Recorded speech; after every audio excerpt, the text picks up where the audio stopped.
Buenas tardes. Eh, Muy amable por la invitación. Veo aquí un grupo de personas, como decimos en sentido coloquial, conocidos. He estado revisando algunas exposiciones, todas. Espero que gocen con dos cosas fundamentales. Una, con el contenido académico tan riguroso y dos, con las imágenes. Los invito a tener que tenemos aquí una, un derroche a lo estético con las imágenes de las exposiciones. Entonces, iniciará Marta Cecilia Cano con el tema de la vocación agrícola del paisaje cultural cafetero de Colombia, reflexiones desde el patrimonio arqueológico. Marta Cecilia es antropóloga y arqueóloga, vinculada al Laboratorio de Ecología Histórica y Patrimonio Cultural, Facultad de Ciencias Ambientales, Unidad Tecnológica de Pereira. En su charla se hará un acercamiento a los procesos de interacción entre la especie humana desde los pobladores que llegaron a este territorio y el ambiente, identificando los recursos disponibles en la naturaleza y la creatividad de los seres humanos para apropiarlos a través del tiempo.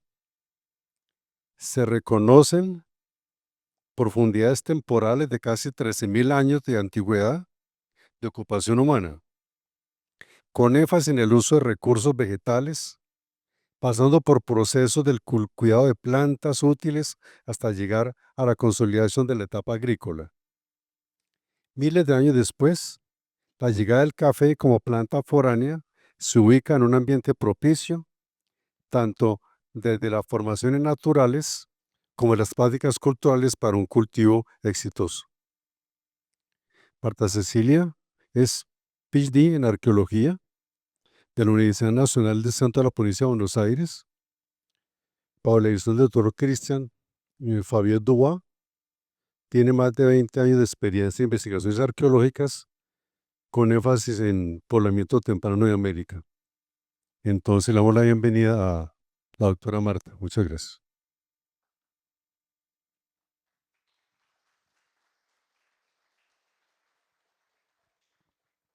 Muchas gracias, Gustavo. Muchas gracias a todos por su atención y a los organizadores del evento por invitarnos a participar en esta importante reunión. Para nosotros, a partir del equipo de la Universidad Tecnológica de Pereira, Laboratorio de Ecología Histórica y Patrimonio Cultural, es muy importante compartir parte de los resultados de las investigaciones que venimos obteniendo y con ello, pues quiero también participar que no es una investigación que realizo sola, sino que es todo un equipo que está al frente de todo este trabajo y por eso también pues me acompaño de mis colegas Carmen Elisa, Diana Carolina. Hago la presentación a nombre también del profesor Carlos Eduardo López, coordinador del Laboratorio de Ecología Histórica y Patrimonio Cultural. Y espero entonces poder dar una buena impresión con mi presentación de las palabras tan bonitas que Gustavo ha hecho en la introducción de este evento. Inicio entonces con una imagen que quisiera llamar la atención sobre el tema de la arqueología y el café. Es un montaje que hicimos en una casilla secando el café con unas piezas arqueológicas en diálogo con un coleccionista en Pereira que nos permitió acceder a esa riqueza que él había encontrado y que protege con todo cariño y que sabemos que es el caso de muchos coleccionistas y no coleccionistas, sino admiradores del patrimonio arqueológico de nuestra región. Y reconocemos que es un proceso importante el poder tener el cuidado de estas piezas. Entonces, ¿el café estuvo con la arqueología? Realmente no, pero los podemos unir a través de un diálogo de saberes que vamos a ir mirando a través de la presentación. Entonces, lo que nosotros encontramos es que hoy hay un amplio tejido de siembra de café, pero con una matriz de café en cultivos mixtos, pero además de toda una serie de prácticas culturales, que fue lo que se presentó ante la UNESCO para reconocer como un paisaje cultural vivo, vigente y que pudiera ser reconocido como patrimonio de la humanidad. Por lo tanto, encontramos que el hecho de que el café sea un cultivo exitoso en esta región obedece a toda una serie de confluencias importantes que vamos a ver, dentro de ellas lo que fue el encontrar a través, y digamos que de una vez voy dando como eh, el final de la película. Efectivamente, encontramos que hay vocación agrícola del territorio desde hace miles de años. ¿Por qué? Porque en la arqueología hemos encontrado en estos instrumentos de piedra, más allá de lo que son los artefactos, las vasijas de barro o los instrumentos, la orfebrería o la metalurgia, en los instrumentos en piedra es donde hemos encontrado esa vocación agrícola del territorio. Pero entonces, para poder iniciar al principio de la película, ya contándoles el final, vamos a ver cómo es ese inicio de la película del paisaje cultural cafetero como patrimonio de la humanidad. Vamos a ver entonces rápidamente, porque no es el caso hoy explicar cómo fue el proceso ni cada uno de los atributos, a repasar qué fue lo que se registró en la UNESCO, que en el 2011 registró el paisaje cultural cafetero como patrimonio de la humanidad, con 2 criterios y 16 atributos, dentro de lo que considera la parte cultural y la parte natural y de paisaje.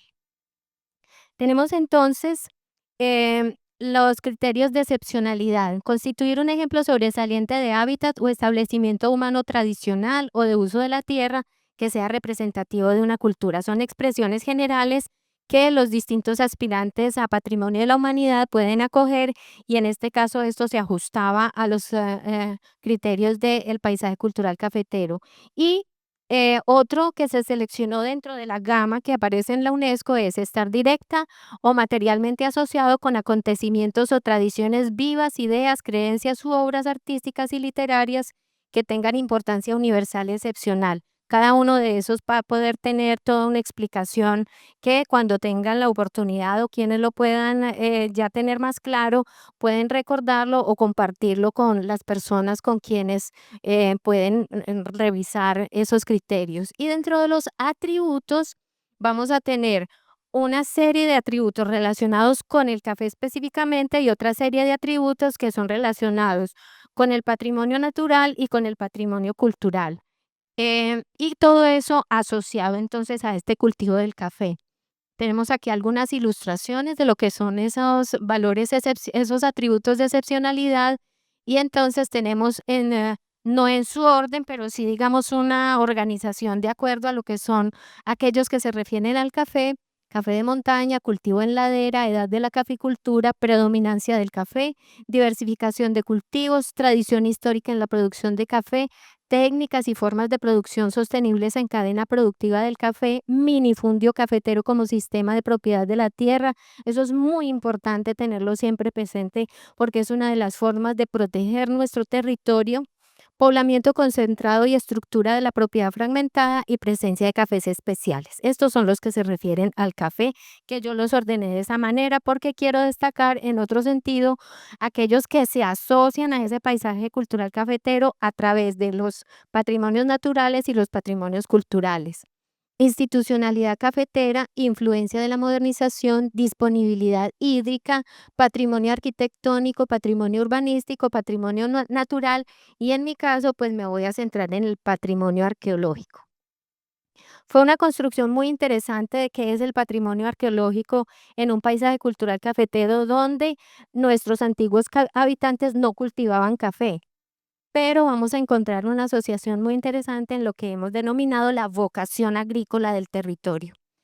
El patrimonio arqueológico se expresó dentro de esta sustentación para el paisaje cultural cafetero, en que expresa el uso del suelo por distintas comunidades a través del tiempo, desde los primeros pobladores hace cerca de 12.000 años, y este es un límite que se va aumentando cada vez que aumentan también las investigaciones. En este momento tenemos fechas de casi 13.000 años que todavía necesitamos sustentar más, por eso somos un poco cautos con plantear esta fecha de los 12.000 años, pero como les digo, puede ser incluso más antiguo, gente transitando por este territorio y por todo el territorio colombiano. También se resalta la significatividad de este atributo, pues es una de las zonas de América donde se tiene evidencia de orígenes de agricultura, prácticas de manejo de plantas que van a constituir en un acumulado de saberes esa consolidación de la agricultura en el territorio. Y se destaca que durante milenios esa vocación ha estado vigente. Y de todas maneras queremos destacar que estos aportes de la arqueología no son solamente en el conocimiento del pasado, sino que lo que nosotros hemos encontrado como parte de los resultados de investigación es que nos permite además hacer unos aportes en torno a la gestión del riesgo natural y cultural. Natural, ahora vamos a ver unos eventos que son muy importantes para que los reconozcamos en el manejo de este territorio y cultural, porque ese patrimonio arqueológico siempre ha estado en altísimo riesgo y cada vez más cuando se mueven más tierras, cuando se construye más, cuando se abren más vías, cuando se diversifican los cultivos. Entonces es muy importante tener esa conciencia de esa gestión del riesgo, porque además al presentar un panorama milenario, vamos a ver también eventos catastróficos de origen volcánico o fluvial que vamos a encontrar justamente en esas capas en las cuales estamos recuperando ese pasado antiguo. Preguntas desde la arqueología. ¿Desde cuándo hay seres humanos? ¿Cómo fueron los procesos de adaptación y cambio de estos seres humanos que llegaron a un territorio por primera vez? ¿Qué huellas o rastros quedaron de los procesos de poblamiento y cómo han modificado los seres humanos ese paisaje a través del tiempo? También vamos a tener preguntas en torno a un diálogo interdisciplinario de cómo era el ambiente a la llegada de los seres humanos, qué recursos aprovecharon o qué nuevos recursos introdujeron y qué fenómenos naturales han afectado su estabilidad. Y preguntas sobre el paisaje actual. ¿Hace cuánto tiempo se cultiva café en este territorio? Yo no voy a ser parte de esa respuesta, pero quiero dejar esa pregunta muy clara porque también nos acerca a la realidad de la población que somos hoy en día y cómo nos proyectamos hacia el futuro y cómo se ha venido conformando la cultura cafetera. Son preguntas generales para el público, para dejarlos justamente pues como en este diálogo de lo que son estos encuentros tan enriquecedores. Tenemos a Colombia como un paso terrestre obligado entre el norte y el sur del continente. Entonces, por eso, parte de los resultados de investigación y de los objetivos de investigación que tenemos es comprender cómo se pobló el territorio colombiano para saber quiénes fueron esos primeros pobladores que llegaron a estos territorios y cómo se fueron desplazando hacia el sur del continente. Entonces, Colombia, en su sector más estrecho relacionado con el Istmo de Panamá, nos va a dar casi que un cuello de botella para las poblaciones que se desplazaron de norte a sur y es por eso que estos eventos de dinámicas culturales van a ser muy interesantes porque todo lo que ocurría en este sector colombiano y como vemos aquí en esta zona de lo que es el denominado ahora paisaje cultural cafetero, se dieron dinámicas muy importantes de adaptaciones culturales que fueron también enviadas por medio de intercambios hasta llegar a distancias muy largas. Entonces, ese es digamos, un llamado de atención también de la importancia de nuestro territorio.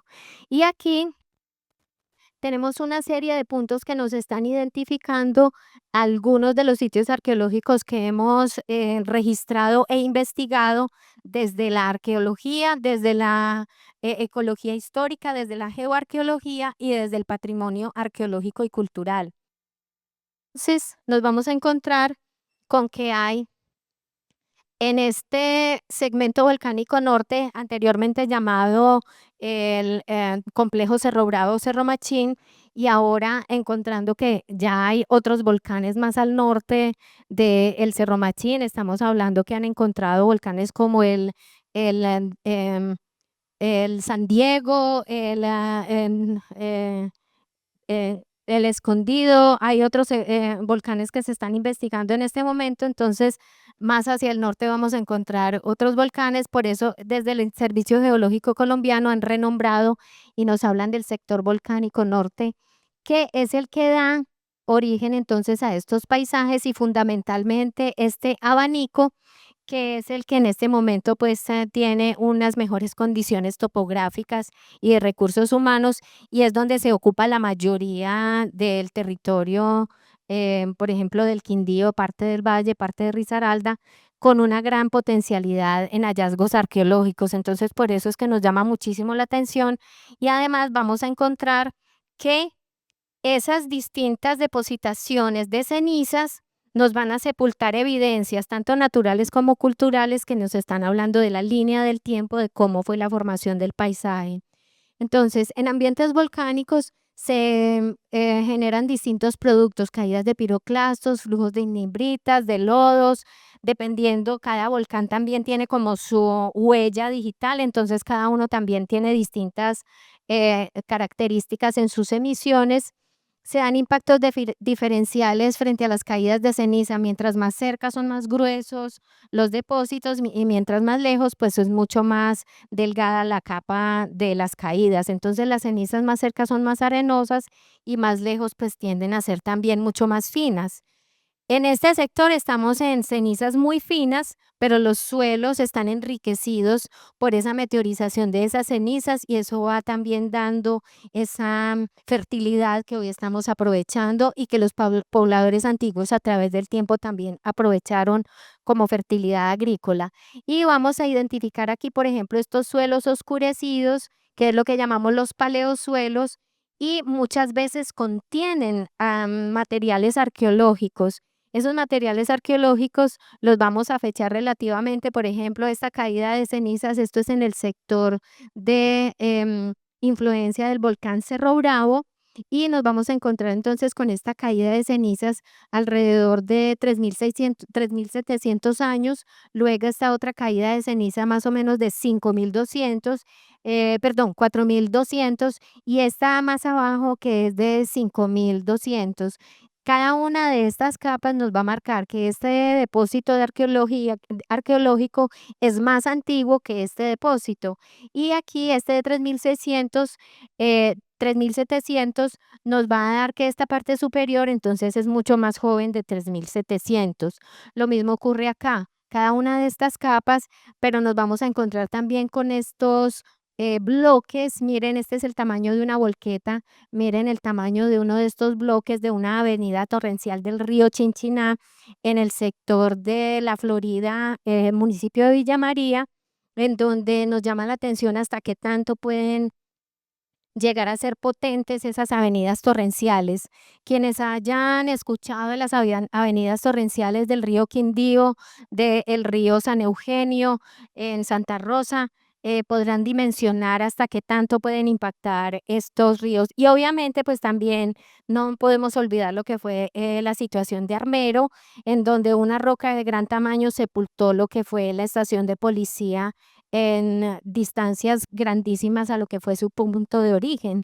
Entonces, esto para llamar la atención sobre la importancia también, no solamente la arqueología como análisis de piezas arqueológicas, cerámicas, orfebrería y líticos, sino también los aportes que dan en estos otros temas de gestión del riesgo.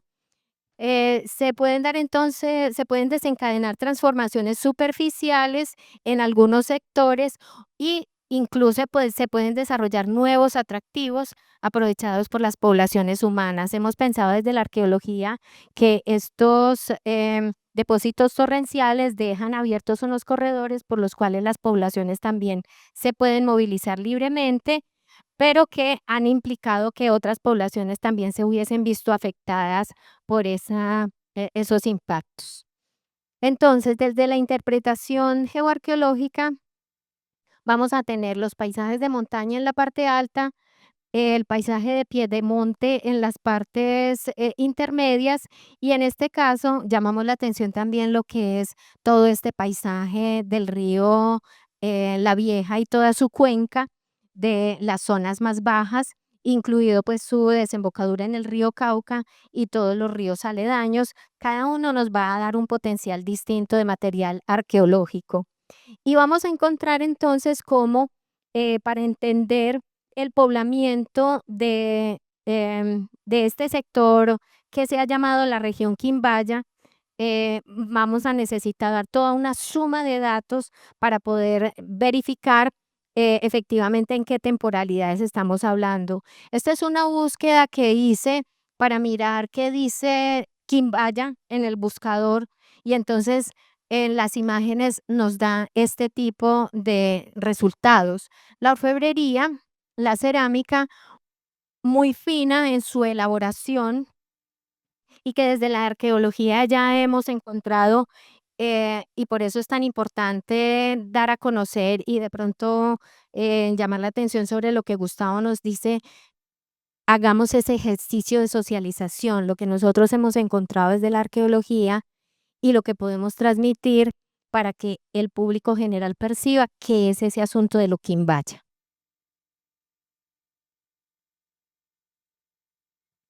En investigación en arqueología nos hemos dado también a la tarea de acuñar un concepto que hemos llamado el imaginario Quimbaya. Quimbaya es un nombre que dan los españoles a la llegada al territorio eh, en un espacio muy amplio y que define unos grupos que habitaban en la zona cuando ellos llegaron. La pregunta es, ¿ellos mismos se denominaban Quimbayas? ¿Era un solo grupo? ¿Era un grupo que habitaba por siempre en este territorio? ¿O eran unos llegados recientemente, acomodándose en el paisaje porque habían transitado por otros territorios? Son preguntas que vale la pena tener también presentes porque nos van a ayudar a comprender que no hay una cultura quimbaya. Hay una región quimbaya porque así se ha dado como a caracterizar cuando estamos entendiendo las dinámicas culturales de la región. Como hubo una estética bastante llamativa, muy especial, que es lo que se plantea, por ejemplo, en esta ilustración, eh, entonces se identifica la zona como una producción muy especial de los pobladores. La primera realidad, ese grupo que los españoles encontraron y que llamaron quimbayas, no fueron los que hicieron estos materiales más finos. Estos materiales más finos los hizo un grupo anterior. Y ese grupo anterior también había llegado al territorio después de que otros pobladores habían transitado.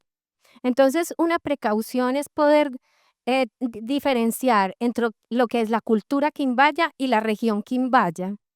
Entonces, esa es parte pues como de esa idea central que queremos dejar dentro de esta mirada.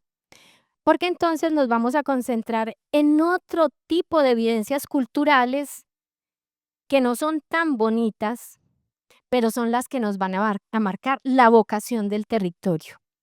Y son instrumentos en piedra utilizados durante miles de años que se adaptaron a recoger los recursos y aprovechar los recursos de la región. Y fundamentalmente lo que nos vamos a encontrar acá es que tenemos recursos fundamentalmente enfocados en un ambiente de bosque. En los bosques tenemos animales muy pequeños y tenemos una diversidad de plantas abundante. También hay muchísimos animales, pero una gran diversidad de especies y una gran diversidad de tamaños dentro de los, lo que llamaríamos, y me corregirán los biólogos, como ese grupo social. Es decir, tenemos muchas mariposas, tenemos muchas aves, tenemos muchos reptiles, pero su tamaño es pequeño y digamos que si pensamos en un modo de vida cazador-recolector, no nos daría como una cantidad suficiente de proteína para una población.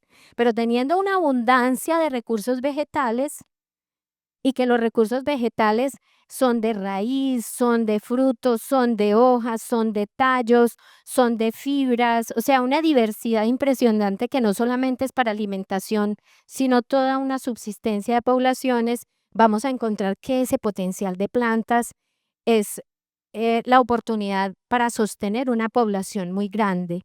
Y es ahí donde nos vamos a encontrar cómo estos instrumentos en piedra empiezan a darnos desde los años 80 indicios de cómo era que los antiguos pobladores de estas regiones empezaron a adaptarse al territorio. Esto es en la región Calima.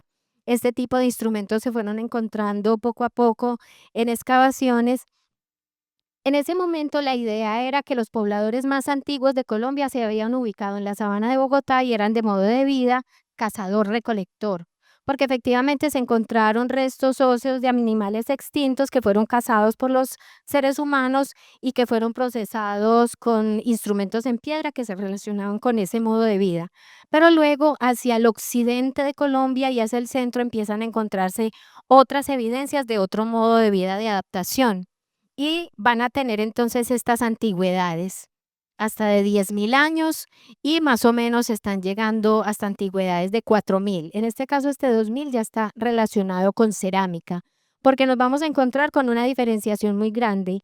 Los grupos que no fabricaban todavía cerámica, no manejaban las arcillas y que pudieran entonces realizar sus vasijas, y los grupos que ya empiezan a manejar las arcillas. Entonces los vamos a llamar los precerámicos, o sea, antes de la cerámica, es decir, la época de piedra, y luego los grupos cerámicos. Estos son excavaciones que realizamos en Pereira y que también se han encontrado evidencias Santa Rosa, Dos Quebradas, Marsella, Villa María, Chinchiná, y ahora recientemente también estamos encontrando en los municipios de Quindío y Valle del Cauca. También se dieron hallazgos alrededor de Popayán de estas evidencias más antiguas de piedra con antigüedades hasta de 10.000 años, entre 4.000 y 10.000 años. Únicamente instrumentos en piedra. No vemos ahí ninguna belleza estética, pero la funcionalidad que tienen estos instrumentos, entonces nos vamos a encontrar en estos instrumentos de piedra, como les digo, no son estéticamente muy bonitos, pero tienen toda una funcionalidad que nos representa la adaptación de estas culturas. ¿Cómo se utilizan? Están estos que son cantos rodados que se utilizan para macerar las plantas, y tenemos esto que hemos llamado los instrumentos bifaciales, que son encavados para poder trabajar la tierra. De esta manera, tenemos este tipo de plantas que, analizados al microscopio, estos materiales se obtienen granos de almidón y de fitolitos, y se ha reconocido qué tipo de plantas era que maceraban o trabajaban con estos instrumentos. Y como les digo, son instrumentos que están entre 4.000 y 10.000 años de antigüedad, antes de que se manejara la técnica de la cerámica. ¿Qué tenemos acá? Un grupo que llega antes de estas poblaciones que utilizaban la cerámica y que hacían cosas muy bonitas, estos de la cerámica, pero que los de la edad de piedra, con esos instrumentos mucho más sencillos, fueron quienes dieron la base de subsistencia de los posteriores grupos, porque es un conocimiento que se va transmitiendo. Y entonces, este tipo de evidencias al microscopio nos está hablando de esas plantas que se manejaban y que son extraídos de estos instrumentos. Esta es la manera en que más o menos tomado del catálogo del Museo del Oro Quimbaya. Con la nueva exhibición que hicieron ahora, este catálogo está presentando cómo pudo haber sido utilizado este instrumento fundamentalmente para aflojar la tierra, para cosechar las raíces, para macerar también las plantas, o incluso para trabajar otras maderas.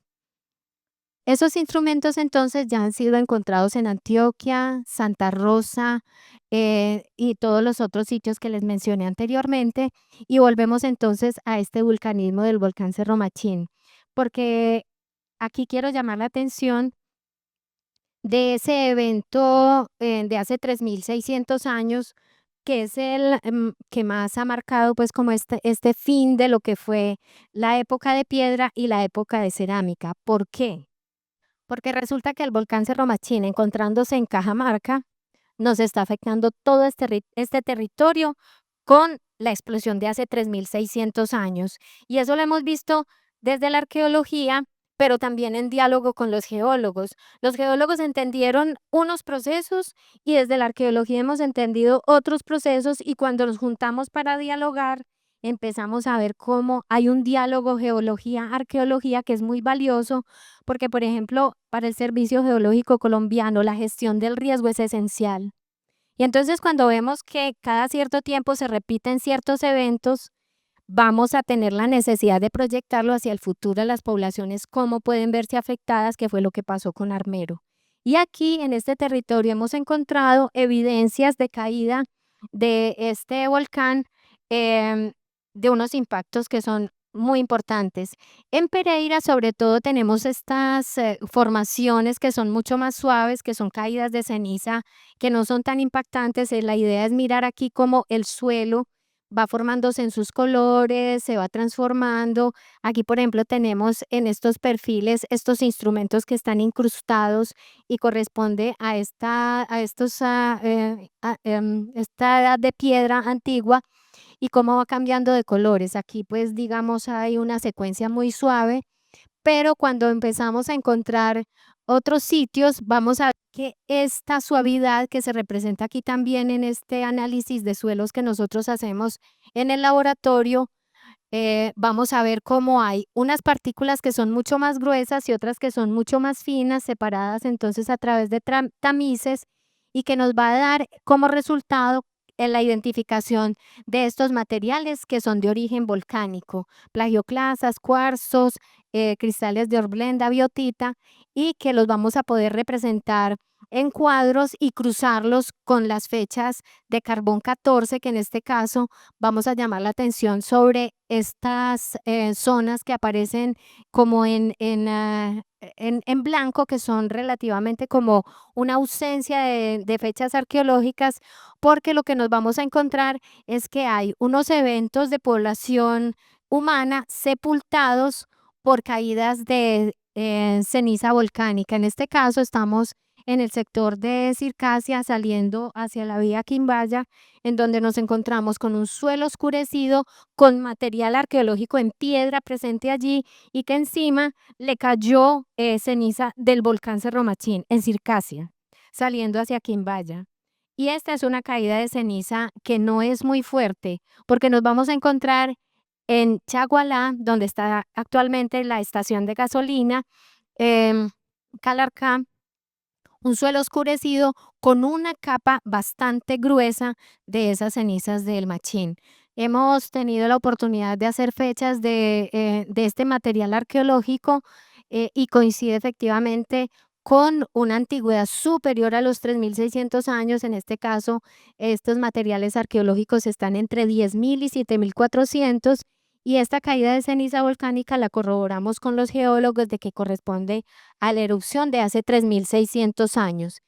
Esta caída aproximadamente está representando unos 50 de grosor. En el momento en que se depositó la ceniza, pudo haber sido 3 veces superior y posteriormente se va compactando. Entonces eso nos da indicios de hasta dónde pudo haber impactado esa erupción del Cerro Machín.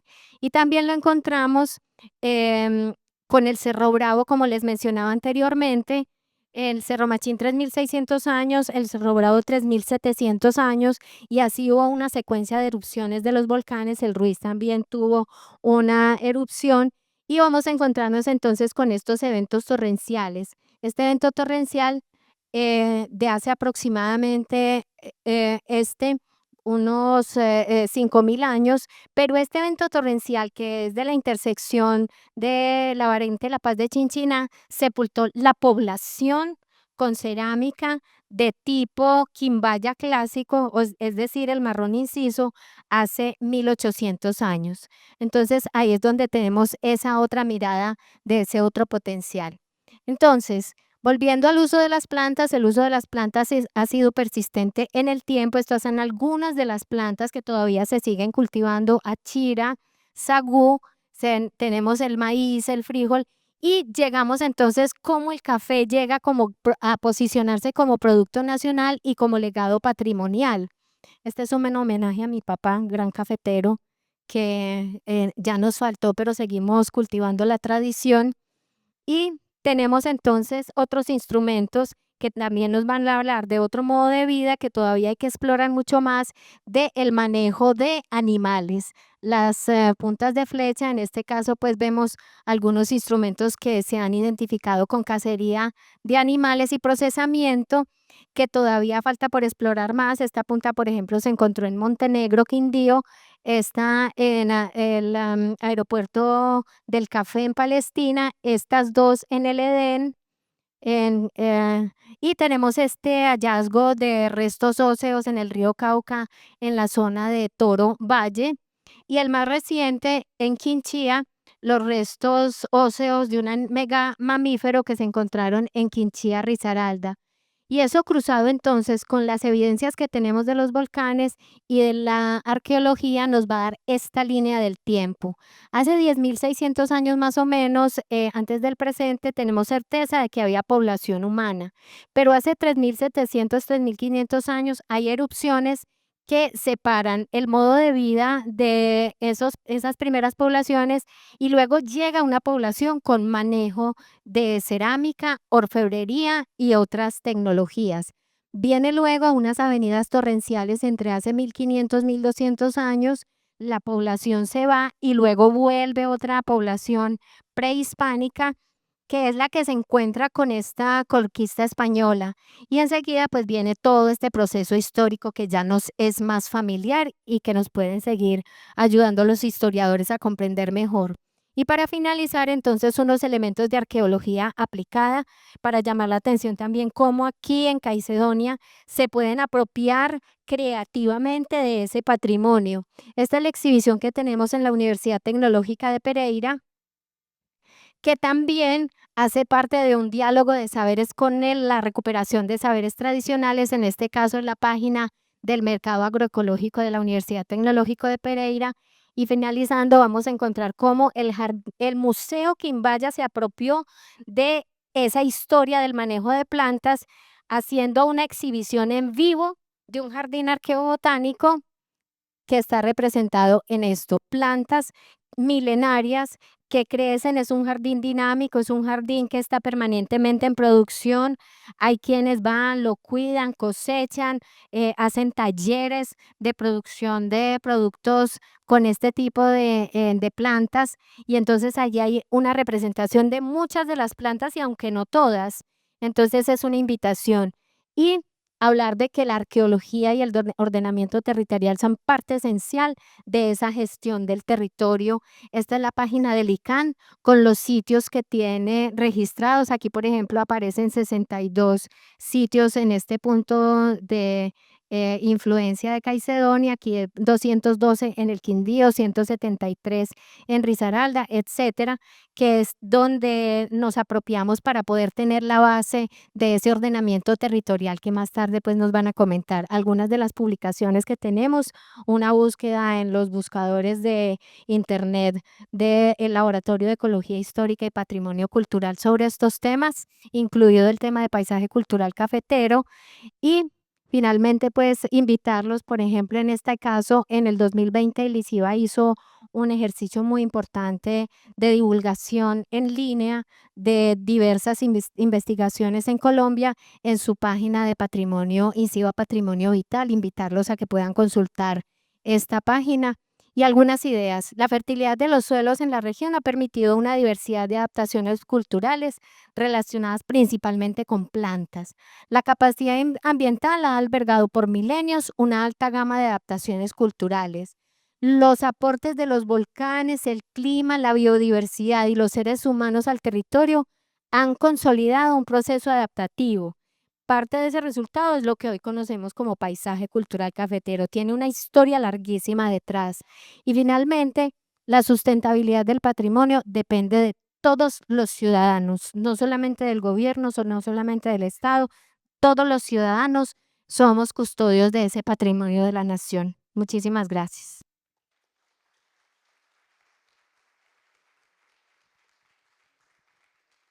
Muy buenas tardes.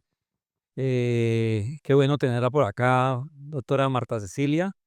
Eh, Resulta que yo tengo una pregunta bastante por lo que es el territorio de Caicedonia, donde por cuestiones empíricas, no sistemáticas y no empíricas, he encontrado mucho vestigio relacionado hacia el siglo XI, siglo XII. Mucho vestigio. ¿Hubo algún evento que ustedes tengan reportados del volcán Machino, algo que pudo ocasionar en el siglo XI-XII cambios culturales? Porque eh, Armando Rodríguez habla acerca del tardío uno que incluyen el periodos, los 5 periodos que hay de acuerdo a la historia regional. Entonces, quisiera saber por qué Caicedonia, o sea, es una pregunta que yo me he hecho y yo dije, voy a esperar a que pronto me la pueda.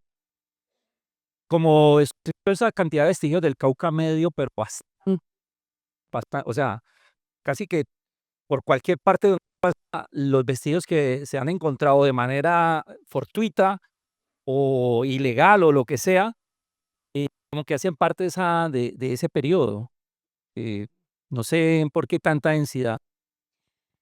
Lo interesante de los estudios ambientales en general es que son de impactos regionales. Entonces, efectivamente, pues estábamos hablando más temprano con los organizadores la importancia de tener aquí estudios más detallados. Tenemos el trabajo que se hizo desde el FOREC, el Fondo para Reconstrucción del Eje Cafetero, de la prospección arqueológica sistemática, pero se requieren también, pues, como de unos, esfuerzos, colectivos de poder hacer un análisis más detallado. Lo que podríamos plantear es el tema de los impactos regionales que se generan de estos fenómenos que hemos estudiado. Entonces, para esa fecha que usted está mencionando, lo que tenemos evidenciado es que hay, como una época de muchas lluvias, incluso a nivel, pancontinental, en donde se dan avenidas torrenciales muy fuertes y seguramente podríamos encontrar también zonas de deslizamiento de ladera en estas zonas de montaña que implicaran impactos en las culturas que habitaban en su momento. Entonces es una hipótesis que podríamos plantear y que sería importante que desde la regional, desde el departamento, desde el municipio, se pudieran hacer estudios más detallados, incluso acompañados del Servicio Geológico Colombiano. Entonces pienso que podría estar relacionado como con esa temporalidad de altas lluvias que se dieron aproximadamente en esa época. Em, Doctora, haciendo aquí un poco como la tarea o el ejercicio que nos pide el profesor Pinzón de pasar su interesante charla por el cerebro para que la socialización sea efectiva, tengo algunas inquietudes o preguntas que me surgen. Primero,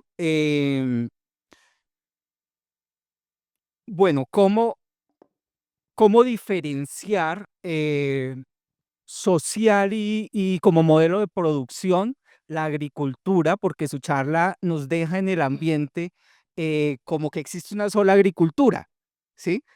Una cosa era esa agricultura fortuita o de subsistencia que complementaba la actividad del cazador-recolector, que fue como se supone que nació un poco el ejercicio. Otra es la agricultura de la preindustrial, donde era la base y que nos transformó los medios de producción y hubo una relación sobre esa propiedad de los medios de producción. Otra cosa es la agricultura postindustrial de este momento a la que pertenece la caficultura, donde le encimamos el nombre de caficultura, ¿sí? Porque realmente no es una cultura lo que tenemos nosotros del café porque es monolítica. O sea, la cultura nuestra se llama Federación Nacional de Cafeteros. Es la única forma de producir café en Colombia. Otra es cómo abordamos, particularmente en Colombia o en lo que hoy es Colombia, ese sesgo que pues yo lo identifiqué con Harari, pero seguramente hay unas fuentes primarias de eso, donde la edad de piedra realmente no fue una edad de piedra, sino una edad de palo. Solo que los vestigios que nos sobreviven hasta este entonces, pues es la piedra. Entonces estamos analizando la agricultura sobre lo que no se pudrió, pero obviamente antes de hacer un recatón de piedra, pues la lógica humana nos dice que usamos un recatón de madera. Entonces, ¿qué hemos hecho o es posible reconstruir esa parte de nuestro pasado? Y lo otro es cómo manejamos la arqueología y en particular el paisaje cultural cafetero de Colombia llamémoslo por ponerle un nombre, en el movimiento decolonizador que digamos que es imperante en este siglo. Eh, Estamos haciendo algo como lo propone además el profesor Langebach de colonizar la arqueología, o seguimos trabajando esa arqueología desde el objeto y desde una perspectiva eurocéntrica. ¿Y cómo vamos a hacer? Porque nosotros somos, digamos que tenemos una voz muy fuerte, a excepción de la Academia de Historia del Quindío, para reclamar el tesoro Quimbaya, pero como un evento decolonizador. Pero no somos críticos, es más, somos apológicos hacia la colonización antioqueña, que definitivamente fue una colonización igual que la española en nuestro territorio. Estamos abordando eso ya desde el estudio arqueológico en la zona. Bueno, primero, los temas agrícolas. Em, las poblaciones que llegaron a este territorio sabían manejar perfectamente las plantas. La tecnología lítica es una tecnología absolutamente antigua. Los pobladores que llegaron a este territorio ya sabían cómo manejar la piedra, lo único que tuvieron que hacer fue adaptarse a las nuevas materias primas. Entonces, efectivamente, debieron haber existido muchos elementos que se construyeron a partir de maderas que efectivamente no se conservan, pero la gran cantidad de material lítico que nosotros encontramos en esta región nos da a entender que la población que llegó a este territorio básicamente lo que hizo fue adaptarse a las nuevas materias primas, pero ya el manejo de la piedra se traía desde muchísimo antes. Incluso parte de eso pues también está representado en esos instrumentos que aquellos escasos cazadores recolectores que transitaron por el territorio y que seguramente no se quedaron porque no eran suficientes los recursos. Estoy generando hipótesis de trabajo, no estoy afirmando, simplemente las evidencias nos dan a entender cómo este tipo de posibles alternativas para entender los antiguos pobladores. Em, Aquellos se adaptaron al manejo de plantas fueron los exitosos. Entonces, aquí no es que hubiese tenido un manejo de plantas como experimental. Ya había un conocimiento previo, se adecuaron a la abundancia de recursos vegetales que habían en el territorio y fue un proceso exitoso a través del manejo de los instrumentos en piedra para el aprovechamiento de los recursos del territorio. Y seguramente, y se encuentran pues en algunas evidencias arqueológicas, hubo algún uso también de los animales del territorio que podían casarse. También se empezaron a domesticar. Hubo, por ejemplo, la domesticación del curí y también hubo domesticación de algunos caninos y muchos animales pues que sirven inicialmente de compañía del hombre, pero que también pueden ser aprovechados. Pero fundamentalmente el recurso aquí es aprovechamiento vegetal porque es lo más abundante, porque es lo que da el territorio. El tema de la arqueología material, la cultura material en arqueología, eh, es en lo que el arqueólogo encuentra inicialmente. Y a partir de ese hallazgo de los materiales, de la cultura material, hacer toda una ampliación, una gama de los estudios que se hacen. Vemos aquí, por ejemplo, en esos instrumentos en piedra, cómo les hacemos ese análisis microscópico que nos va a dar, más allá de la cultura material, esos granos pequeños de las plantas. Entonces, no es quedarnos en la cultura material, es trascender esa cultura material y encontrar más allá de lo evidente. Y justamente, pues precisamente por eso no quise presentar aquí las vasijas sobresalientes de la región. Quise enfatizar muchísimo en esa cultura más sencilla, porque es una riqueza mucho más profunda que tenemos todos que ser conscientes de eso que está más allá. Entonces, estamos generando nuestros propios modelos investigativos. Nuestra universidad es líder en generar ese tipo de investigaciones y procesos investigativos, no solos. Todos los arqueólogos que estamos trabajando en la región nos dialogamos y empezamos a entender un poco más cómo fueron las poblaciones, y por eso estamos llegando a estas conclusiones de que no fue solo una población, sino muchas poblaciones a través del tiempo, y que cada una nos fue legando una herencia cultural muy importante. Muchas gracias.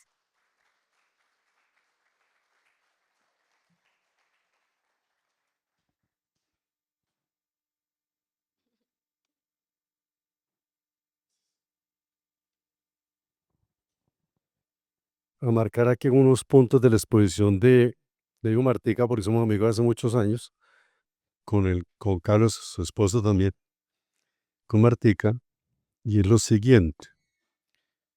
Por ahora, Martica dice que la relación entre arqueología y caficultura todavía no.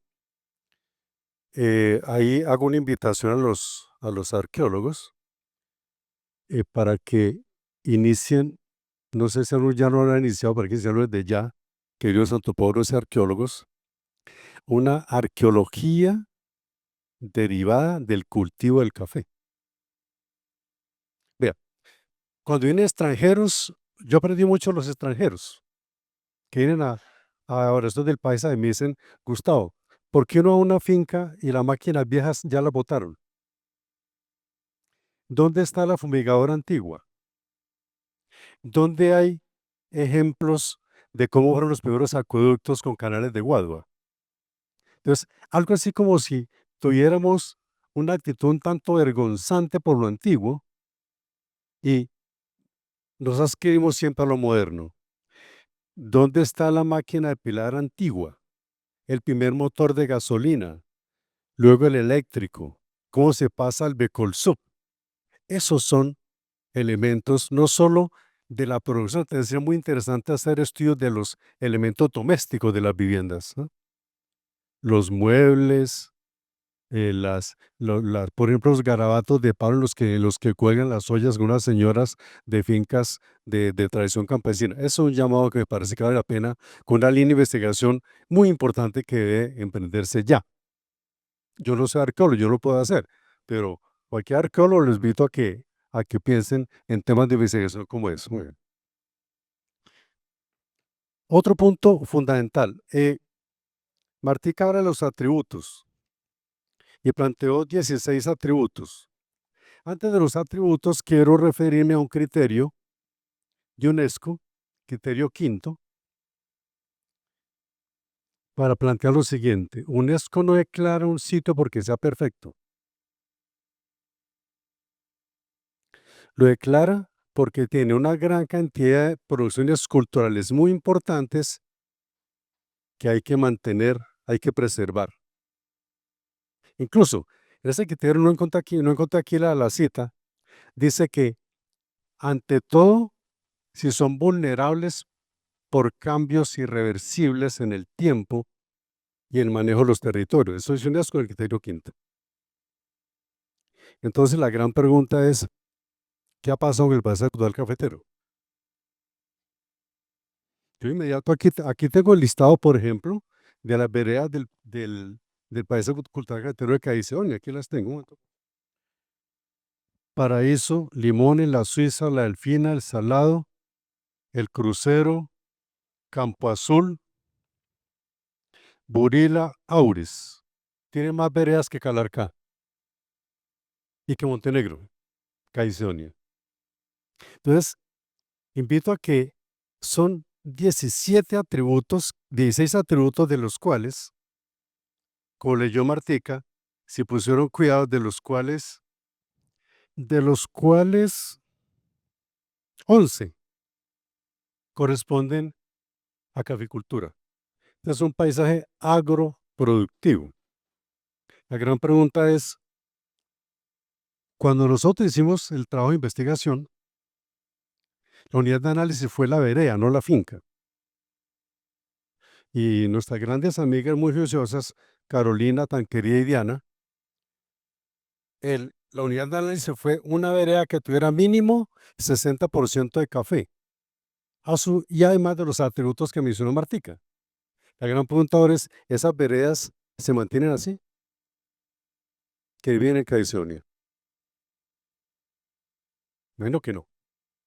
Entonces, ¿cuál es el punto a mí crítico como sociólogo que ya las instituciones me invitan a las reuniones porque no les gusta que oiga estas cosas?